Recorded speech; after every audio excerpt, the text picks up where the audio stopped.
Next point is expression for potential energy. तर आपण potential एनर्जीचं आता आपण एक्सप्रेशन इथं कॅल्क्युलेट करणार आहोत. त्यासाठी consider this diagram and corresponding animation of this diagram. Now here let us consider the electrostatic field due to a source charge plus q placed at the origin O. आता हा O हा origin आहे. या ओरिजिनला plus Q charge ठेवलेला आहे आणि या plus Q चार्जच्या सराउंडिंगला जी इलेक्ट्रिक फील्ड आहे ही इलेक्ट्रिक फील्ड तयार झालेली आहे. ही इलेक्ट्रिक फील्ड आपण आता विचारात घेणार आहोत. Let a small charge plus Q not be brought from point A to point B at respective distances r1 and r2 from O against the repulsive force on it. तर हा Q not charge आहे. हा Q not charge आपण ए ला होता. आपण ए पासून याच्यावरती सिस्टीमच्या अगेन्स्ट फोर्स अप्लाय करून आपण इथं बी पर्यंत पुश केलेला आहे. ए ला ज्यावेळी होता तो ए पासून ओरिजिन पर्यंत अंतर r1 आहे. बी पासून ओरिजिन पर्यंत अंतर डिस्टन्स r2 आहे.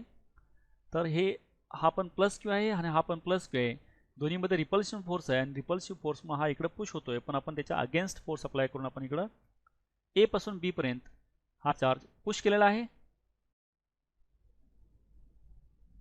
P in displacing the charge q naught through a small displacement dr appears as an increase in the potential energy of the system. तर आपण याच्यावरती अप्लाय केलेला फोर्स हा आपण P मानला इलेक्ट्रिक फील्ड याच्यावरती अगेन्स्ट. आणखीन क्यू नॉट चार्ज आहे. हा Q not charge D R इतकं डिस्टन्स जर डिस्प्लेस झाला तर ह्या डी आर इतकं डिस्टन्स डिस्प्लेस झाल्यामुळं त्यामध्ये झालेलं वर्डन आहे, हे वर्डन ह्या सिस्टीममध्ये पोटॅन्शियल एनर्जीच्या फॉर्ममध्ये स्टोअर होतं. म्हणून ह्याची पोटॅन्शियल एनर्जी इंक्रीज होते आणि ती इंक्रीज झालेली पोटॅन्शियल एनर्जी आहे ही potential energy that is change in potential energy. This is nothing but work done and this work done is equal to force into displacement that is P bar dot d r bar. हे work done आहे आणि work done is nothing but here this change in energy and this F bar dot dr bar, this we can use using this dot product Fe dr cos theta, but here theta is 180 degree because direction of this force and direction of displacement is because force direction along this direction system force and displacement is along this direction dr, hence this is minus because this is 180 angle and cos 180 is minus 1, hence this minus F into dr. This negative sign appears because the displacement dr is against the electrostatic force P. म्हणजे displacement dr आणि force जे आहे P हे दोन्ही opposite डायरेक्शनमध्ये आहेत म्हणून इथं minus आलेलं आहे. सेम इथं डायग्राममध्ये पण दाखवलं आहे ॲनिमेशनमध्ये. हा प्लस क्यू चार्ज आहे. सराउंडिंगला याचे इलेक्ट्रिक फील्ड आहे. आणखीन हे बी पॉईंट जे हा r2 अंतरावरती आहे. ए पॉईंट हा r1 अंतरावरती आहे. इनिशियली हा चार्ज इन्फायनाईट डिस्टन्सला असेल किंवा तिथून ब्रिंग केला किंवा ए पासून बीला ब्रिंग केला तर पुश केला ढकलल्यानंतर याच्यामध्ये वर्कडन होतं आणि हे वर्कडन जे आहे हे चेंज इन एनर्जी यामध्ये स्टोअर होतं.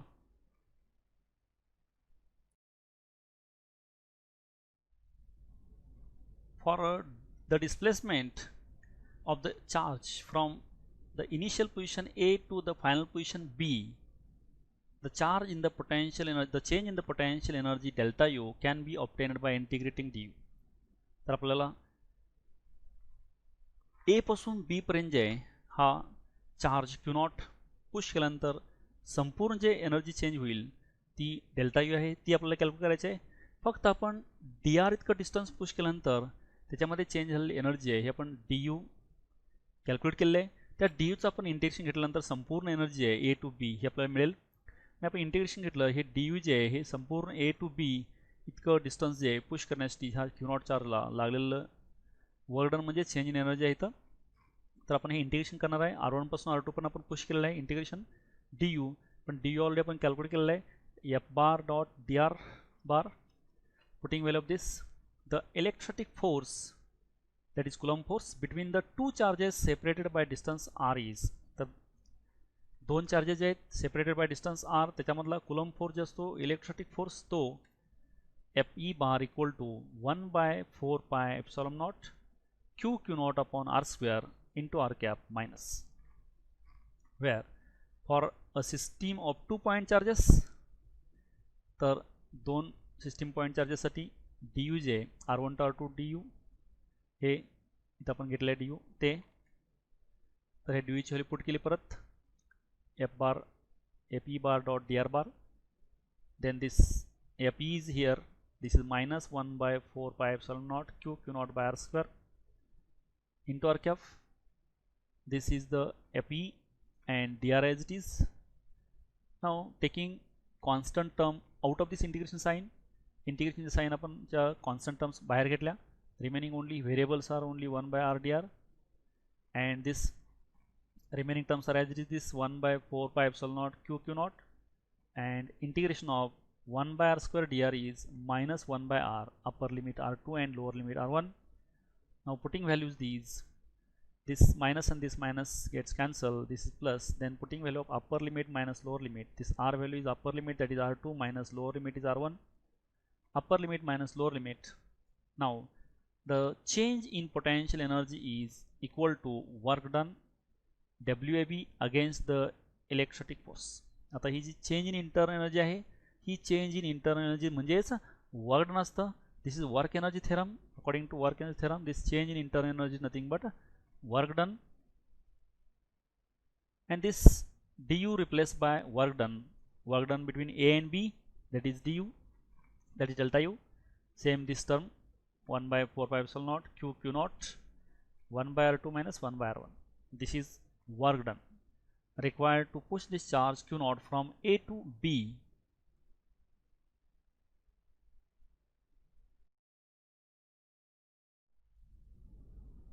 Thus the potential energy U of the system of 2 point charges q1 and q2 separated by distance r can be obtained from the above equation by using r1 equal to infinite and r2 equal to r. It is then given by, आता potential energy आहे system of 2 point charges q1 and q2 separated by small distance r, त्यांची energy आहे ही energy आपण already equation जे वर्कडनचं काढलेलं आहे WAB, work done between A to B, that is change in energy delta U equal to 1 by 4 pi epsilon naught q naught 1 by r2 minus 1 by r1. तर ह्या इक्वेशनवरून आपण r2 च्या ठिकाणी infinite आणि r1 च्या ठिकाणी r पुट करून हे इक्वेशन जे आहे असं चेंज होईल. बाकीचे रिमेनिंग टर्म्स ॲज इट आहे, ओनली इथं r2 जे आहे त्या r2 च्या ठिकाणी आपण r पुट केलं आहे, r1 च्या ठिकाणी इन्फायनाइट पुट केले. म्हणजे आपण इथं ऑलरेडी पहिलं इक्वेशन जे आपण r1 पासून r2 पर्यंत हे पॉईंट पुश करायचो q नॉट चार्ज. आता इथं आपण इन्फायनाइट पासून r पर्यंत हा चार्ज पुश केल्यानंतर त्यावेळी लागणार एनर्जी जी आहे ही पोटेन्शियल एनर्जी UR अशी येईल. आणखीन 1 बाय इन्फायनाइट हे 0 येतं, त्यामुळे इक्वेशन जे आहे final equation 1 bye 4 pi epsilon 0 और epsilon not into q1 q2 by r. This is energy required to bring this charge from infinity to r distance, and this is nothing but potential at that point r.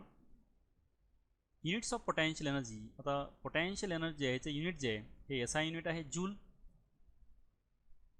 1 joule is the energy stored in moving a charge of 1 coulomb through a potential difference 1 volt. तर 1 coulomb charge आहे, हा 1 coulomb charge 1 volt एवढ्या potential डिफरन्समधून जर move झाला तर त्यावेळी त्या इलेक्ट्रॉनला जी काही एनर्जी असते त्या मुव्हिंग चार्जला, त्या मुव्हिंग चार्जची एनर्जी म्हणजेच 1 जूल असते. Another convenient unit of energy is electron volt. दुसरं जे कन्व्हिनियंट एनर्जीचं युनिट आहे ते इलेक्ट्रॉन व्होल्ट आहे. आणि 1 इलेक्ट्रॉन व्होल्ट म्हणजे which is the change in the kinetic energy of an electron while crossing 2 points maintained at potential difference 1 volt. म्हणजे 2 point जर आपण 1 व्होल्ट एवढ्या पोटेन्शियल डिफरन्सला मेंटेन केले असतील, त्या 2 पॉईंटला क्रॉस होणारी एनर्जी जी आहे कायनेटिक एनर्जी त्या इलेक्ट्रॉनची क्रॉस करण्यासाठी ते 2 पॉईंट्स जी काय कायनेटिक एनर्जी लागते इलेक्ट्रॉनला ती एनर्जी म्हणजेच 1 इलेक्ट्रॉन व्होल्ट असते. आता हे इलेक्ट्रॉन व्होल्ट जे आहे ह्याचं कन्वर्शन आपण जूलमध्ये पाहायचं आहे.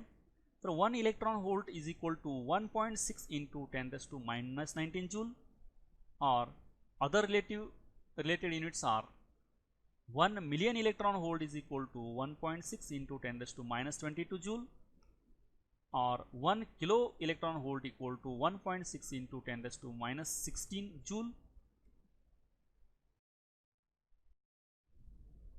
Next point is concept of potential. Now consider this animation. From potential energy of 2 particle system at a distance r, दोन जे पार्टिकल्स आहेत r इतक्या अंतरावर असतील तर त्यांची असणारी पोटेन्शियल एनर्जी आपण ऑलरेडी कॅल्क्युलेट केली आहे. ती 1/4πε0 Q1 Q2 by R. First charge Q1, second charge Q2 आणि दोघांच्या मधलं डिस्टन्स जे स्मॉल r असेल तर त्याची एनर्जी इतकी असते. हेच इक्वेशन आपण रिअरेंज करून लिहिलं. फर्स्ट आपण Q1 इथं लिहिलेलं आहे आणि Q2 तेवढं सेपरेट लिहिलं आहे आणि R पण इथं आत ह्या ब्रॅकेटमध्ये लिहिलेलं आहे. सेम इक्वेशन आहे, फक्त टर्म्स रिअरेंज करून लिहिले आहेत.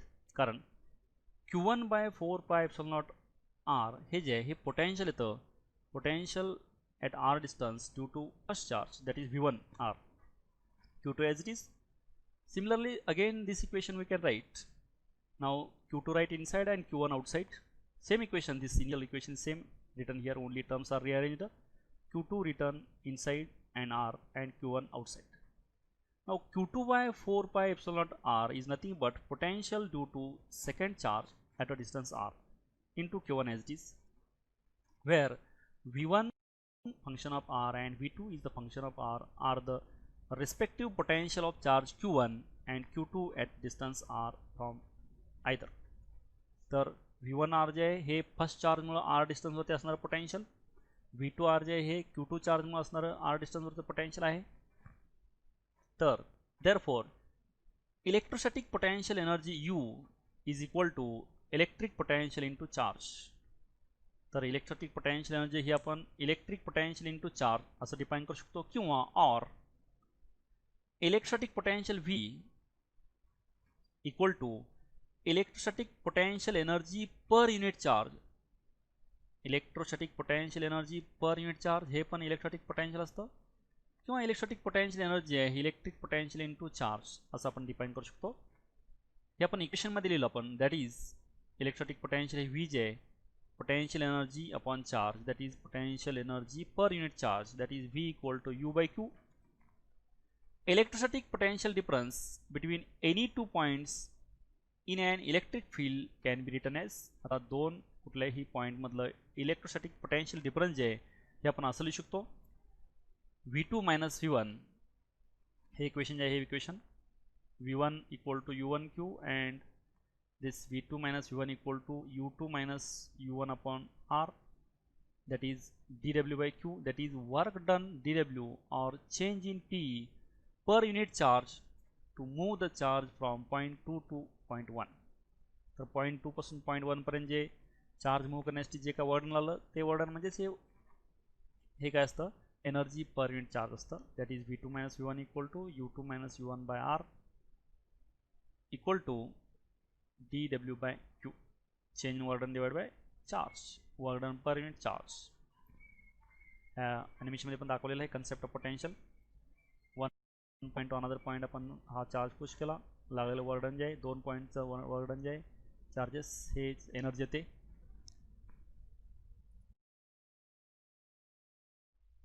Next point is relation between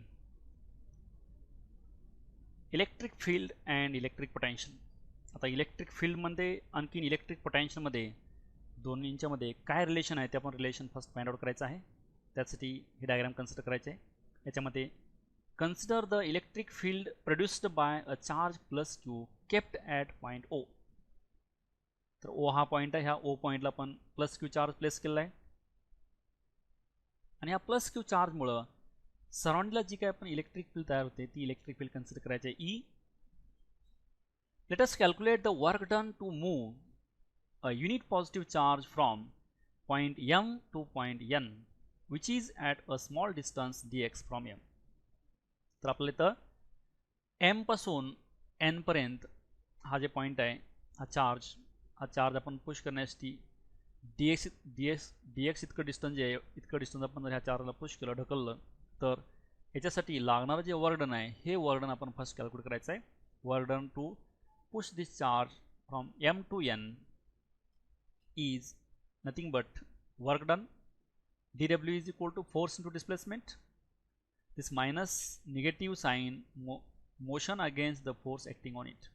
तर डिस्प्लेसमेंट आणि फोर्स जे आहे हे दोन्ही अपोजिटली डायरेक्टेड असतात, म्हणून F इंटू dx येतं आणि हे F इंटू dx जे आहे E इंटू dx जे आहे force per unit charge, this is nothing but electric intensity, this F is E.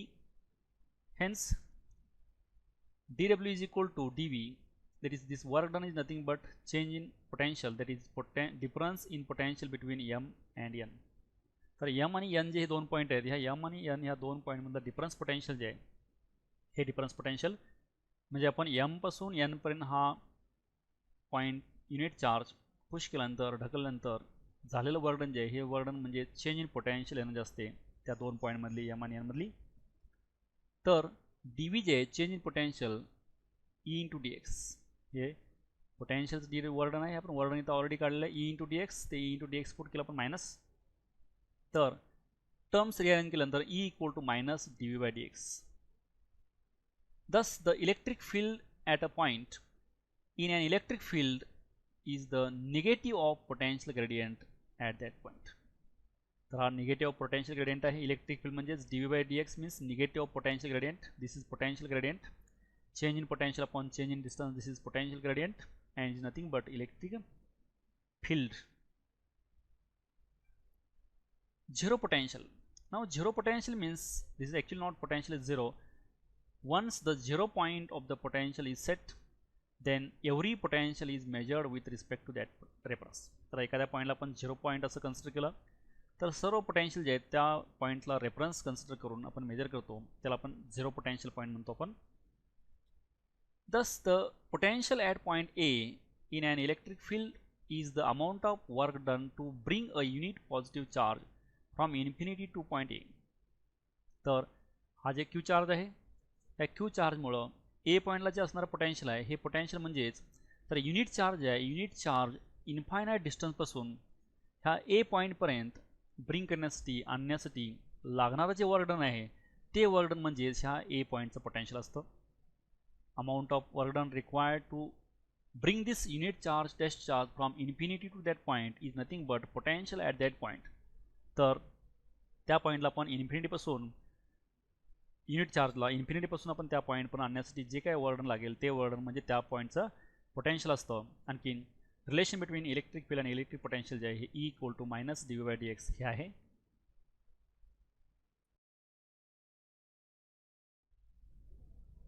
Next point is electric potential due to a point charge. तर एखादा point charge आहे, ह्या point चार्जच्या सराउंडिंगला असणारं इलेक्ट्रिक पोटेन्शियल जे आहे due to that charge, that potential now here determine. Now consider this diagram and corresponding animation of this. Then a point charge plus Q located at point O. तर ह्या ओ पॉईंटला जे आहे ओ पॉईंटला आपण प्लस क्यू चार्ज ठेवलेला आहे. Let capital M be an intermediate point on this path where O M equal to X. आता ह्या पाथवरती एम हे एक पॉईंट आहे, एम हे जे पॉईंट आहे ह्या ओ पॉईंटपासून एक्स एवढ्या अंतरावरती हा एम पॉईंट. आणखीन ओ एम हे जे अंतर आहे ओ एम हे अंतर एक्स आहे. The electrostatic force on a unit positive charge at capital M is of magnitude. तर आपण ह्या एम पॉईंटला जर एखादा युनिट चार्ज ठेवला, टेस्ट चार्ज ठेवला तर त्या चार्जनं एक्सपिरियन्स केलेला फोर्स जे आहे हा force F is equal to 1/4 pi epsilon naught q by x square. हे डिस्टन्स एक्स आहे, हा कुलॉम्स लॉ आहे. According to Coulomb's law electrostatic force of attraction और repulsion between two charges q1 q2 divided by r square, but q1 is q and q2 is 1 here, hence, and distance is r is x here, hence q by x square. Then for infinite small displacement dx from m to n the amount of work done is given by. आता इथं आपण m पासून n पर्यंत हा जे charge आहे unit charge test charge त्याला आपण पुश केलं सिस्टीमच्या अगेन्स्ट, कारण हा पण प्लस चार्ज आहे आणखीन हा चार्ज दोन्हीमध्ये रिपल्शन आहे, तरी पण आपण सिस्टीमच्या अगेन्स्ट फोर्स अप्लाय करून आपण एम पासून एन पर्यंत डी एक्स एवढा अंतर जे चार्ज पुश केला तर तेवढे पुश डी एक्स करण्यासाठी लागलेलं वर्क डन जे आहे हे work done D W is equal to minus F into D X, that is force into displacement is work done. But here minus meaning of minus is force and this displacement is oppositely directed. This is the work done required to displace this distance dx. तर हे dx इतकं अंतर ढकलण्यासाठी लागलेलं work done जे आहे हे dw इतकं वर्क डन येतं. सेम इथं ॲनिमेशनमध्ये पण दाखवलेलं आहे. हा चार्ज आहे q इथून हे आर अंतरावरती ए पॉईंट आहे, त्यानंतर एम जे आहे इथं हा एम एक्स अंतरावरती आहे. इथून आपण एम पासून एन पर्यंत एक स्मॉल डिस्प्लेसमेंट डी एक्स इतकं अंतर पुश केलं आहे. त्यासाठी लागणारं वर्डन आपण इथं काढलेलं आहे. Work done is equal to force into displacement.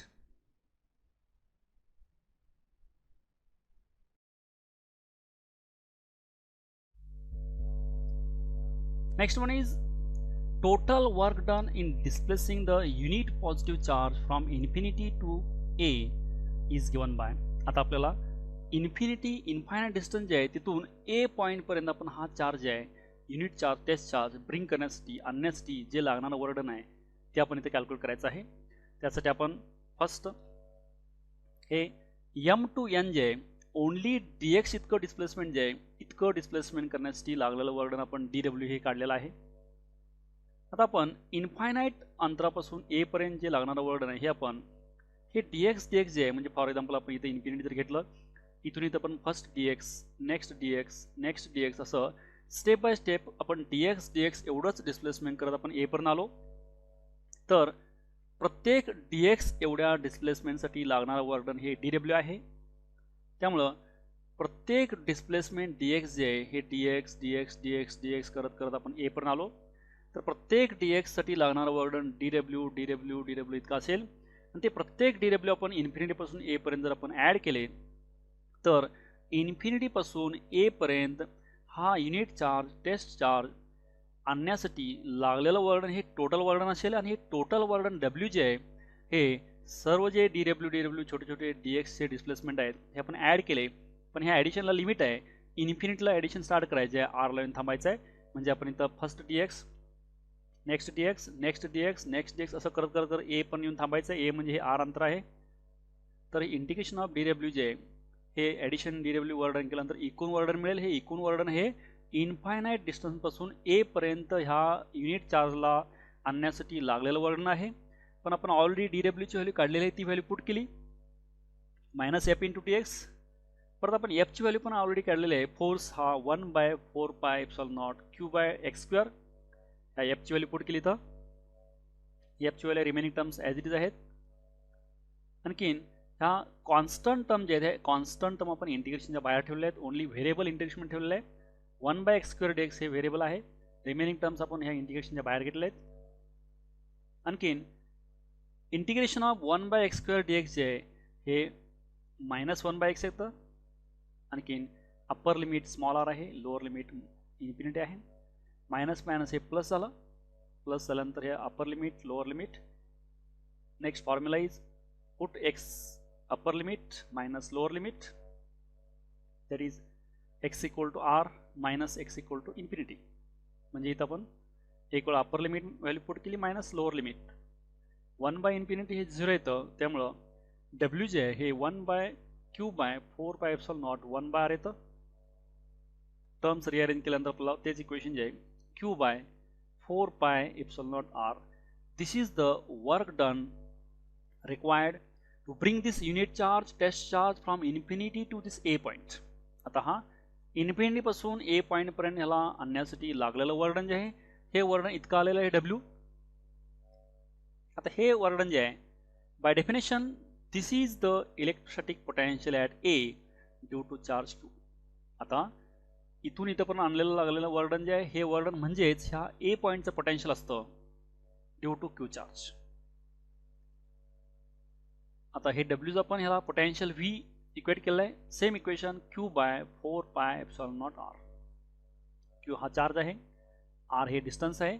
म्हणजे ह्या क्यू चार्जपासून आर एवढ्या अंतरावरती आपण जर इथे गेलो तर या ठिकाणचं असणारं पोटेन्शियल जे आहे हे potential due to Q charge V equal to Q/4πε0r.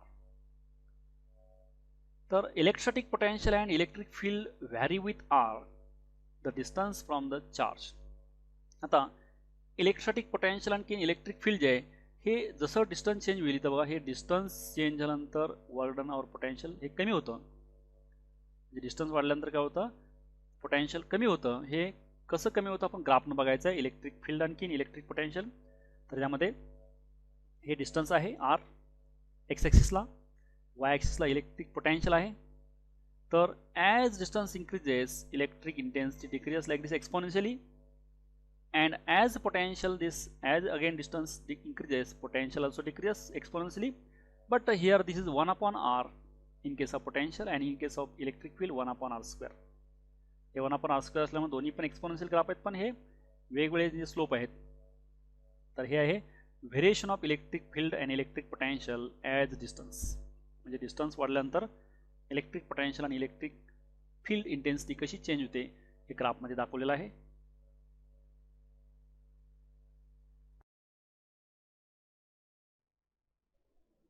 Next point is electric potential due to an electric dipole. आता आपण ऑलरेडी सिंगल चार्ज आहे, आयसोलेटेड चार्ज, ह्या आयसोलेटेड चार्जमध्ये असणारं पोटेन्शियल आपण कॅल्क्युलेट केलं. नेक्स्ट आहे electric potential due to an electric dipole. आता डायपोल जे आहे ह्या डायपोलमुळे असणारं इलेक्ट्रिक पोटेन्शियल आपण नेक्स्ट कॅल्क्युलेट करायचं आहे. डायपोल म्हणजे pair of equal and opposite charges separated by some distance. This is called as dipole. Now consider this diagram and corresponding animation of this electric dipole. Now here an electric dipole AB consisting of two charges plus q and minus q separated by finite distance 2l. तर हा plus q आणि हा minus q दोन्हींची value समान आहे, फक्त polarity opposite आहे, आणि सेपरेशन जे दोन्हींच्या मधलं हे 2l आहे. सेंटरपासून इकडे एल आहे आणि या सेंटरपासून इकडे एल आहे. हे टोटल डिस्टन्स 2l आहे दोन्ही चार्जेसमधलं. Its dipole moment is p of magnitude p equal to q into 2l. आता याची डायपोल मोमेंट जे आहे ही p बार आहे बा इथं दाखवलेलं डायपोल मोमेंट, आणि तीच काय येते either charge into distance between two charges that is q into 2l. Either charge म्हणजे ह्या चार्जची मॅग्निट्यूड आणि दोन्ही चार्जमधला distance directed from minus q to plus q. आता ह्या पी बारची डायरेक्शन जे आहे मायनस क्यू कडून प्लस क्यू जे आहे इकडे आहे पी बारची डायरेक्शन इट्स डायपोल मोमेंटची. The line joining the centres of two charges is called dipole axis. आता दोघांची जे सेंटर आहे ह्यांची लाईन जॉईनिंग जे आहे ह्या डायपोल ह्याला म्हणायचं डायपोल ॲक्सिस. दोन्ही चार्जेस जे आहेत हे सेंटर जे जोडलेले आहे त्याला म्हणायचं dipole axis. A straight line drawn perpendicular to the axis and passing through center O of the electric dipole is called equatorial of dipole. आता ह्या सेंटरमधून पास होणारी आणि ॲक्सिसला परपेंडिक्युलर असणारी लाईन जी आहे याला आपण इक्वेटोरियल लाईन म्हणतो, इथं दाखवलेलं नाही ते. Let C be any point near the electric dipole at a distance smaller from the center O inclined at an angle theta with axis of the dipole. आता हा C जे पॉईंट आहे ह्या C पॉईंटला आपला इलेक्ट्रिक पोटेन्शियल कॅल्क्युलेट करायचं, आणि हा C पॉईंट जे आहे ह्या ॲक्सिसच्या सेंटरपासून O पासून स्मॉल r इतक्या अंतरावरती आहे हा C पॉईंट, आणि या ठिकाणचं आपल्याला इलेक्ट्रिक पोटेन्शियल करायचं आहे ड्यू टू दिस डायपोल. आणि हा जे line join O to C जे आहे इथं ह्या ॲक्सिसशी केलेला अँगल थिटा आहे. इथं सेम आपण इथं ह्या ॲनिमेशनमध्ये पण दाखवलेलं आहे. दोन चार्जेस आहेत प्लस क्यू मायनस क्यू, यांचं सेंटर ओ आहे. सेंटर टू वन चार्ज हे एल अंतर आहे, सेंटर टू अदर चार्ज हे पण एल आहे, आणि सेंटर टू हे सी पॉईंट जे लाईन जॉईनिंग हा अँगल थिटा आहे ॲक्सिसशी केलेला, आणि प्लस क्यू पॉईंट म्हणजे ए पॉईंट टू सी पॉईंट हे अंतर R1 आहे. Second that is second charge minus Q हे डिस्टन्स R2 आहे याच्यामध्ये ॲनिमेशनमध्ये. आणखीन सेंटर टू वन साईड हे O टू वन चार्ज आहे हे पण एल आहे, O टू अदर चार्ज हे एल आहे, O टू पी सी जे हा पॉईंट हे अंतर R आहे. ह्या डायग्राममध्ये दाखवल्याप्रमाणे आहे, थोडे नोटेशन चेंज आहे तिथं पण सेम आहे.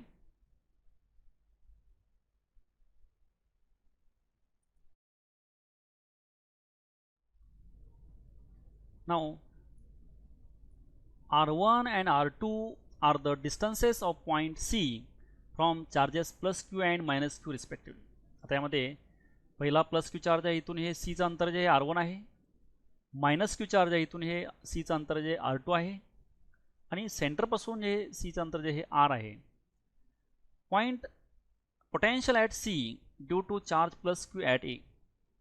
आता सीचं पोटेन्शियल जे आहे सीचं potential due to charge plus Q, फक्त ह्या प्लस क्यूमुळं ॲक्च्युली हे दोन डायपोल आहेत, पण आपण पहिला फर्स्ट ह्या ओनली प्लस क्यू चार्जमुळे ह्या सी पॉईंटला असणारं पोटेन्शियल जे आहे हे ड्यू टू सिंगल चार्ज हे v1 equal to Q by 4 पाय इप्सिलॉन नॉट r1. हे डिस्टन्स r1 आहे सी पासून ए पर्यंतचा. फक्त सिंगल चार्ज आहे, आयसोलेटेड चार्ज आहे. आयसोलेटेड चार्जपासून r एवढ्या अंतरावरती असणारं पोटेन्शियल जे आहे हे आपण ऑलरेडी इक्वेशन कॅल्क्युलेट केलं आहे. q डिवायडेड बाय 4 पाय इप्सिलॉन नॉट r. इथं r1 आहे आणि पहिल्या चार्जमध्ये असणारं पोटेन्शियल म्हणून आपण v1 घेतलेलं आहे. Similarly potential at C due to charge minus q at B.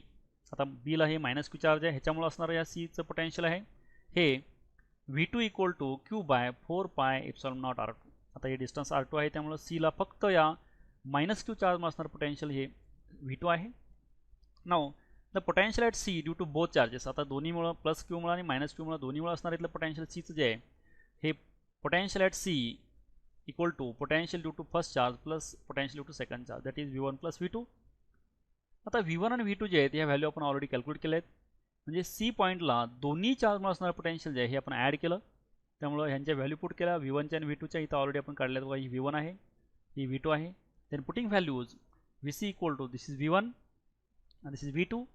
Putting these two values, now take common q by 4 pi epsilon naught common, remaining terms are 1 by r1 minus 1 by r2. Now by geometry, from this figure geometry, now this r1 square, this triangle r square plus l square minus 2 rl cos theta. आता इथं आपण इथून a पासून एक perpendicular draw केला आहे ह्या OC याच्यावरती, आणि OC हे एक्सटेंड करून आपण बी पासून एक परपेंडिक्युलर ड्रॉ केला आहे. ही इंटरसेक्शन पॉईंट आहे.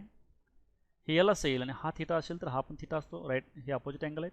आणि हा थिटा असेल तर साईन थिटा जे आहे तर हा sine theta opposite side divide by hypotenuse, this side divide by this L, that is this side is L sine theta. Here also this is right angle triangle, this is theta taking sine theta, then opposite side divided by hypotenuse, then this opposite side is L sin theta. Now here this triangle, this R1, this side is R1, that is ACOA, this triangle ACOA, and this triangle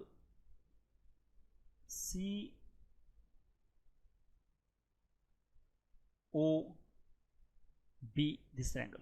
In this triangle, now first take this triangle. Here r1 square, this cosine rule, using cosine rule, r1 square equal to r square plus l square minus 2rl cos theta. And here for second triangle, r2 square equal to r square plus l square plus 2rl cos theta. Then here taking r square common in from first, here r square common, remaining here only 1, this is r square common, remaining 1, and here if you take r square common, then this becomes l square by r square, and here r. Similarly for from second equation also taking r square common, here is 1 and remaining here l square by r square plus 2 into l by r cos theta, r1 square and r2 square equation by geometry of this diagram.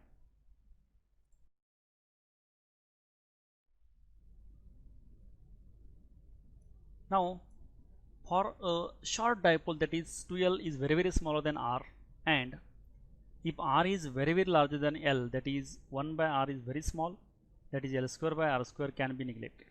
आता हे जे R आहे हे आपण very large घेतलं as compare to dipole.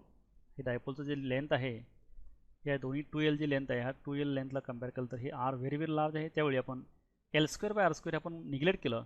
Neglect केल्यानंतर बघा हे इक्वेशन जे आहे तर L square by R square term होती ती निग्लेक्ट केली आहे. Remaining terms only r1 square equal to r square into bracket 1 minus 2 into l cos theta by r. इथं l square by r square term होती ती cancel केली, neglect केली आहे. Similarly for second also r2 square equal to r square into bracket 1 plus 2l cos theta by r. आता ह्या दोन्ही जे इक्वेशन्स आहेत r1 square आणि r2 square ह्यामध्ये दोन्हीकडचं स्क्वेअर रूट घेतलं. लेफ्ट हँड साईडचं स्क्वेअर रूट जे आहे r1 स्क्वेअरचं स्क्वेअर रूट आहे r1, आणि ह्या साईडचं स्क्वेअर रूट जे आहे r स्क्वेअरचं स्क्वेअर रूट r आहे, आणि हा जे ब्रॅकेट आहे हा ब्रॅकेटचं स्क्वेअर रूट जे आहे हे स्क्वेअर रूटच्या ठिकाणी आपण हाफ रेस्ट टू हाफ लिहिलं. रेस्ट ऑफ म्हणजे square root. Okay. Similarly for r2 square जे आहे ह्याचं पण स्क्वेअर रूट जे आहे r2 स्क्वेअरचं r2 येतं, हे r स्क्वेअरचं स्क्वेअर रूट r येतं, आणि हा जे ब्रॅकेट आहे ह्या ब्रॅकेटचं स्क्वेअर रूट आहे bracket raised to half. Okay. Next now taking a reciprocal on both sides, दोन्ही साईडचं 1 अपॉन केलं, रेसिप्रोकल केलं, आता ह्याचं पण 1/r1 1/r आणि 1/, हा ब्रॅकेट. तर 1/r1 इथं आलेलं आहे, याच्या ठिकाणी 1/r आणि ह्या ब्रॅकेटचं 1/, केल्यानंतर हे हाफ जे होतं ह्या हाफच्या ठिकाणी -1/2 होतं 1/. ओके. नेक्स्ट r2 जे आहे हे पण रेसिप्रोकल घेतलं याचं 1/r2 इक्वल टू 1/r हे, आणि हा ब्रॅकेट जे आहे रेस टू हाफच्या ठिकाणी रेस टू -हाफ येतं रेसिप्रोकल घेतल्यानंतर. आता ह्या दोन्हीची व्हॅल्यू आहेत 1/r1 आणि 1/2. आपण स्टार्टिंगला इक्वेशन जे घेतले VC equal to V1 plus V2, त्याच्यामध्ये Q/4πε0 इथे पुढं 1/r1 मायनस 1/r2 असं इक्वेशन होतं. त्यामध्ये 1/r1 ची व्हॅल्यू पहिली व्हॅल्यू आहे बघा, ही 1/r1 ची व्हॅल्यू आहे, इथं टाकलेली ही पहिली व्हॅल्यू आहे 1/r1 ची, मायनस ही 1/r2 ची व्हॅल्यू आहे बघा, ही 1/r2 ची व्हॅल्यू पुट केली. हे इक्वेशन VC आलं टोटल. परत एकदा बघा, Q/4πε0 1/r1 minus 1/r2 equation होतं. त्यामध्ये 1/r1 जे आहे ही 1/r1 ची व्हॅल्यू तेव्हा ही 1/r1 ची व्हॅल्यू ही आहे, ही व्हॅल्यू पुट केली तर ही 1/r1 ची व्हॅल्यू आहे ही. आणखीन मायनस 1/r2 होतं, त्या 1/r2 च्या नाही तर ही 1/r2 ची व्हॅल्यू इथे ही राईट हँड साईडची ही व्हॅल्यू तो पुट केलेली आहे. आता पुढे आपल्याला हे सिम्प्लिफाय करायचं आहे, सॉल्व करायचं आहे.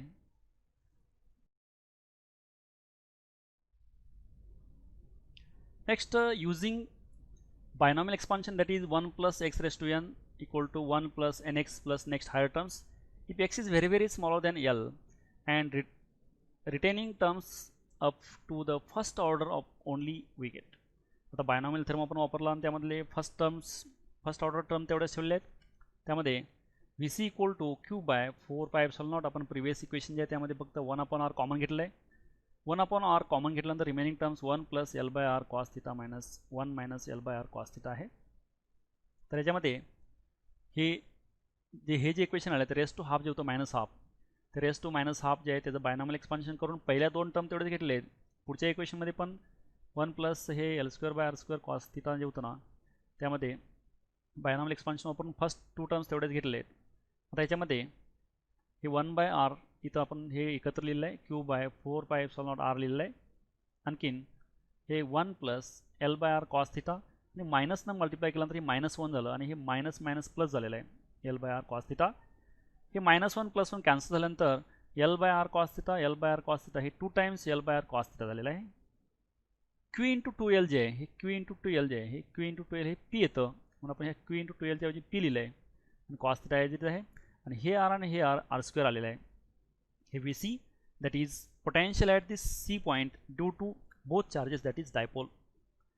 Now electric potential at C can also be expressed as, आता हे वेगळ्या पद्धतीने आपण एक्सप्रेस करू शकतो. त्याच्यामध्ये R न मल्टिप्लाय आणि डिवाइड केलं, R न मल्टिप्लाय आणि डिवाइड केल्यानंतर हे R³ झालं इथं आणि हे PR cos θ जे आहे PR cos θ आपण हे P bar dot R bar लिहितो, that is PR cos θ dot product असं लिहिले. आणि हेच आपण जे आहे हे R³ घेतला, युनिट वेक्टर घेतला तर हे R² येतं, इथं R³ is equal to R bar by R येतं, हे VC. Now where R³ is unit vector along the position vector that is OC equal to R³. OC जे हा R³ येतो. त्यामध्ये आपण दोन केस करायचे आहेत. पहिली केस आहे potential at an axial point that is θ equal to 0 towards positive और 180 डिग्री मायनस. आता P पॉईंट जे आहे P पॉईंट आपण ॲक्सिसवरती घेतला, ॲक्सिसवरती घेतल्यानंतर काय होतं θ 0 येतो. θ 0 आल्यामुळे इथं ह्या इक्वेशनमध्ये cos 0 1 येतं, 1 आल्यामुळे ओनली P येतं, म्हणून इथं ओनली P आहे by R². Next this is the maximum value of the potential, ही पोटेन्शियलची मॅक्झिमम व्हॅल्यू आहे ॲक्सिसला. नंतर potential at an equatorial point that is θ equal to 90 and V equal to 0. आता इक्वेटोरियल पॉईंटला θ 90 येतो, त्यामुळे ह्या cos θ मध्ये cos 90 0 येतं, 0 आल्यामुळे संपूर्ण 0 येतं, म्हणून V इक्वल टू 0 आलेलं आहे. हे मिनिमम आहे. Hence the potential at any point on the equatorial line of dipole is 0. आता इक्वेटोरियल लाईनच्या वरती असणारा पॉईंट जे कोणताही पॉईंट त्या पॉईंटला असणारं पोटेन्शियल हे 0 असतं आणि एक्सेल लाईनला हे मॅक्झिमम पोटेन्शियल असतं. आणि ॲट एनी पोझिशन पॉईंट असेल तर त्यावेळेचं at C point due to dipole this is the expression VC equal 1/4πε0 P cos θ by R². आणि ह्याच्याच आपण वेगवेगळ्या फॉर्ममध्ये आपण इथे इक्वेशन लिहिलेत. ही सर्व इक्वेशन जी आहेत ही पोटेन्शियलची इक्वेशन आहेत ड्यू टू डायपोल.